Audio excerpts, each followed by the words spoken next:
Welcome back to Breaking Waves Sailing, a channel about Ben and Alie and their adventures sailing the world in search of surf waves. After buying an 80s-era sailboat and spending 4 years fixing her up and learning to sail around Vancouver Island, we are finally ready to take on the biggest ocean and sail all the way from Punta Mita, Mexico to French Polynesia. Make sure you hit subscribe so that you don't miss out on this adventure of a lifetime. We're doing.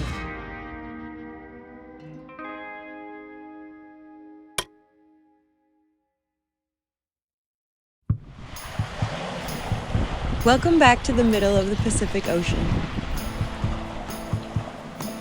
We've been at sea for 7 days now. By now, our bodies have found a rhythm of sleeping 4 hours at a time and eating whenever and whatever we feel like. Time has become a haze that is hard to measure, and though we spend all our time together, it feels like we don't see each other much. Every day is spent looking at weather, What are you looking at? strategizing, and changing sails to match. Every day, a line goes in the water. I don't think we're going fast enough to catch fish today, but we'll try. Well, we're gonna go faster once we get that sail out too. And every day, we are both bored and busy at the same time. It looks like tuna water to me. Tuna water. We are shifting between a broad reach and dead downwind daily, navigating the 10 to 20 knot northern trades on our way south towards the doldrums and further to the Marquesan Islands. Plan here. We're gonna catch a huge Dorado. Eyes on the prize. That's the goal. That's what we're doing. What are the top 3 fishes you'd want to get?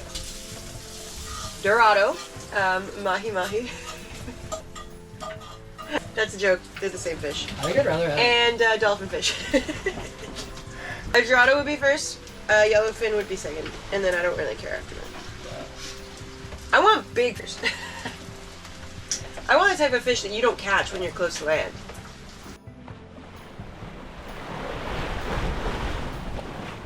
What are you looking at, Benjamin? The wind forecast on Predict Wind. A couple models.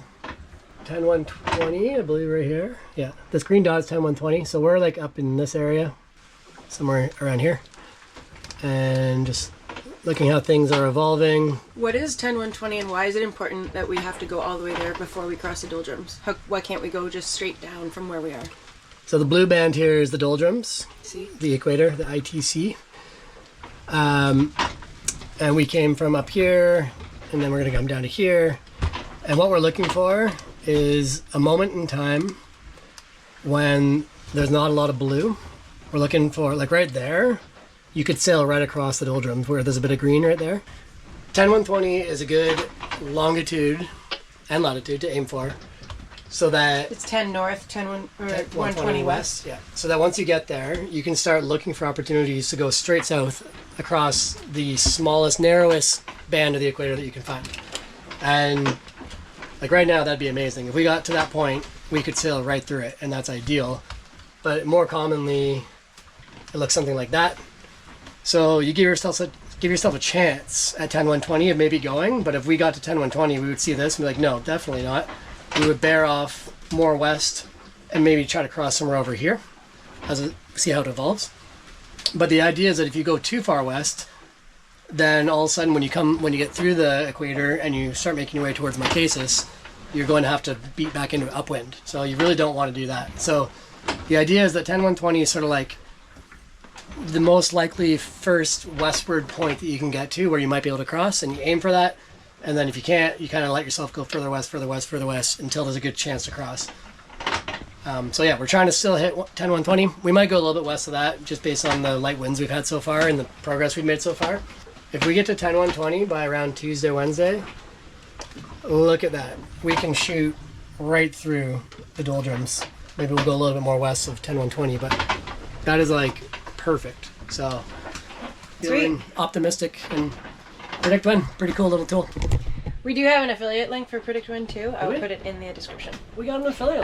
Yeah, it doesn't cost you anymore. It just means that we get a kickback for telling you all about it. 15 cents. Whoop, whoop, whoop, whoop. Yeah, 15 whole cents. It's also the reason we have a tracker that if you're a patron, you have access to.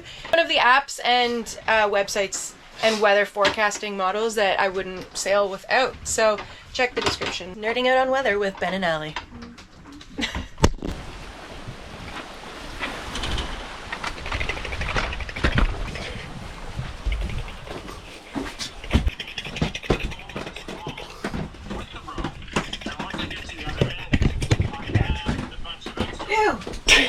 stinks. Oh, where's his wing? I'm gonna use them for bait. Okay.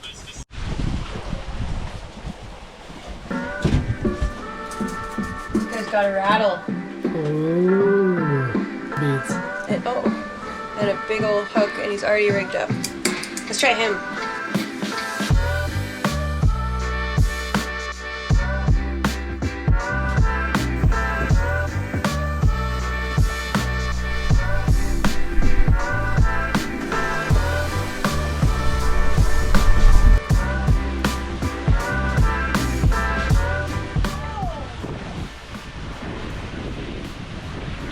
If it's edible, it'll be big enough.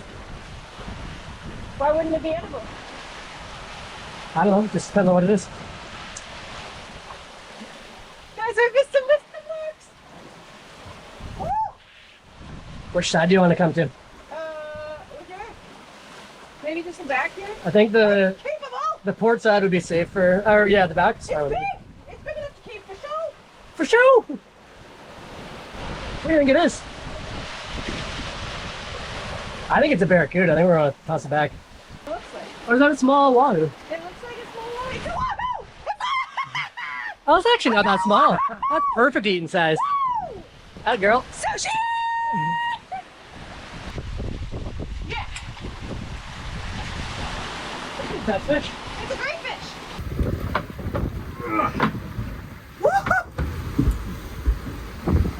That is a big fish! Wow, man! Look how big it is! Give me the bunker. I think the heel worked. Woo!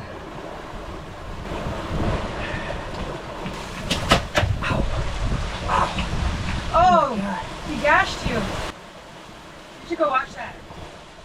Was that his teeth? So. All right, heck yeah, we got a fish. Kind of just in time. I feel like our produce is getting low, and we still got lots of frozen meat, but just to have some fresh stuff is gonna go a long way over the next few days. Really nice wahoo Alie brought in. Reckon it's, I don't know, I think it's about 35 pounds maybe. Pretty big fish. But also, like, I wouldn't want it to be much bigger. We just don't need, two of us don't need a ton of meat, so. The perfect fish. Thank you, King Neptune.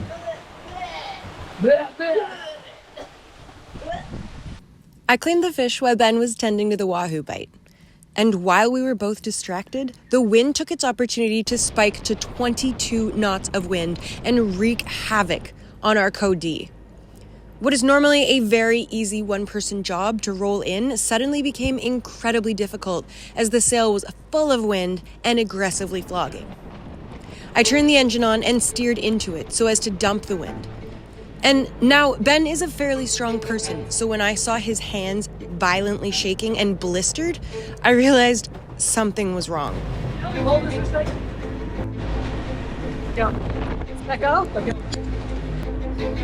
What we didn't know in this moment is that the code halyard had somehow managed to get wrapped around our Genoa stay when we put it up last. The excessive friction and tension was making it near impossible to roll it in. Plus, every gust over 25 would rip the sail right out of Ben's hands, causing him to have to start all over again. Losing our brand new sail seemed to be more and more real, and I just hoped that if we did lose it, it wouldn't get tangled in our prop.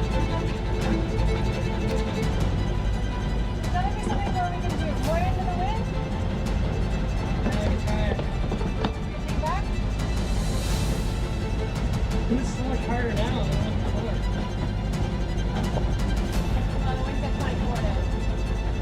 Okay, go right into the wind. Okay, ready?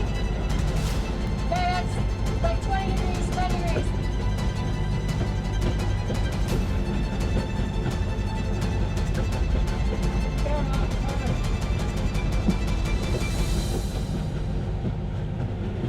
Try like 30 degrees again. Right around there. And if we do it together, I'm gonna go up. I'm gonna pull it further up. Okay, Do not wrap your hands around this thing. okay. Hold on. This gets hot.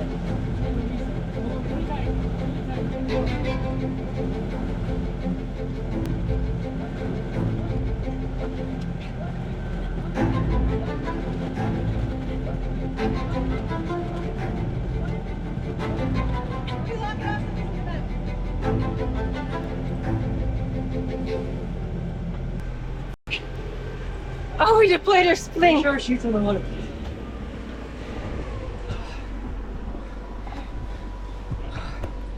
Holy fuck, I'm exhausted. Oh yes, and throughout all of this, our half-clean fish was sliding all over the cockpit, coating everything in a healthy fish slime.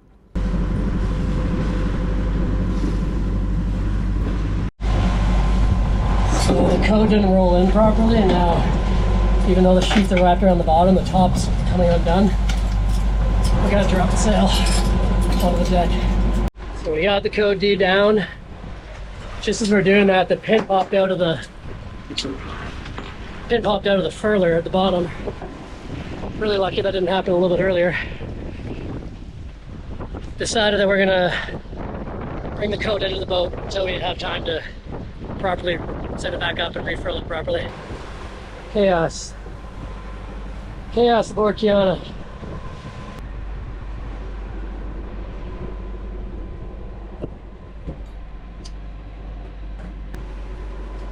Nice job. Well, that was just sheer chaos. One minute we're stoked we caught a fish, and the next minute we're having the battle of our lives.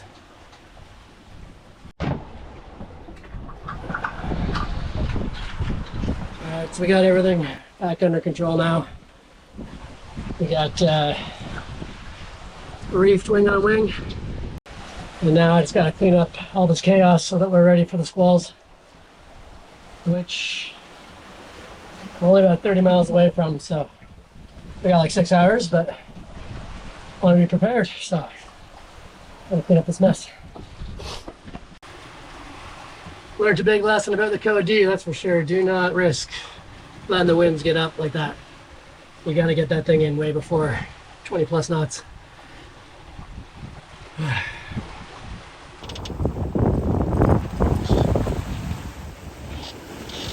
So I was talking to Bill. We're almost down to getting in the 8 north range, and that's where I think it was like 8 degrees 30 minutes when he started seeing squalls last night. So getting closer. What we got? 3 big Ziplocs.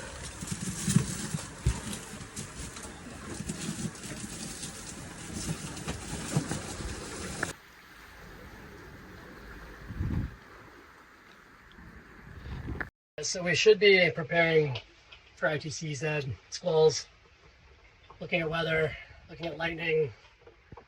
So annoyed right now. I was making some coffee and I spilled just like a little bit over the back of the oven, landed on the propane sensor, and now the sensor won't stop chirping at us. We can't turn it off. Allie's trying to clean it right now, but I might have fried the sensor, so this is the last thing we need to be dealing with right now. So annoying. Yeah, that's the annoying thing. The alarm goes off like every minute unless you mute it again. Yeah, I wish we could just turn it off and not deal with it. Yeah, this is not what we need to be focused on right now. This sensor is attached to our propane solenoid. It's designed so that if it senses propane behind the oven, it sounds the alarm, automatically closes the solenoid, and prevents us from lighting the stove out of safety. All right, that's pretty clean. Alarm's still beeping.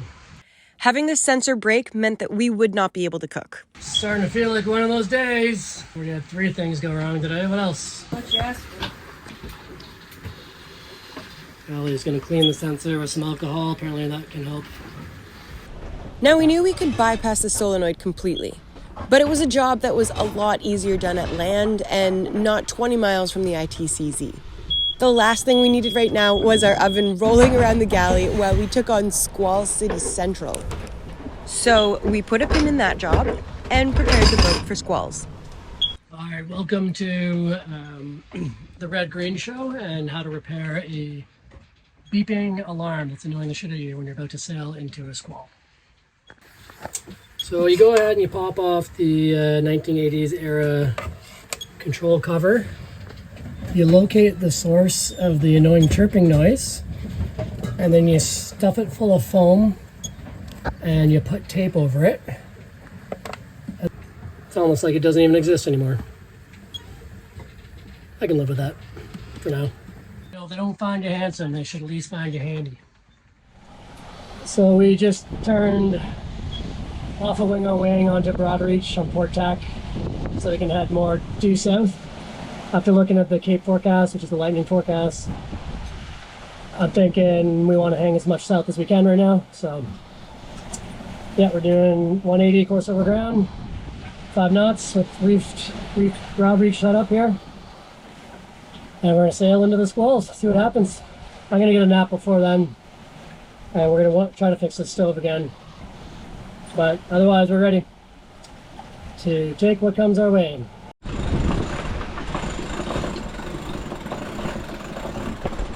Alright, we just got some rain, some piped up winds. The squall is coming!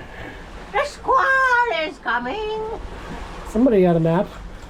Did you sleep? Yeah. Oh baby, here he comes! I'm overdue for a shower after today, let me tell you. Oh yeah. Getting into it now. Just in time for sunset.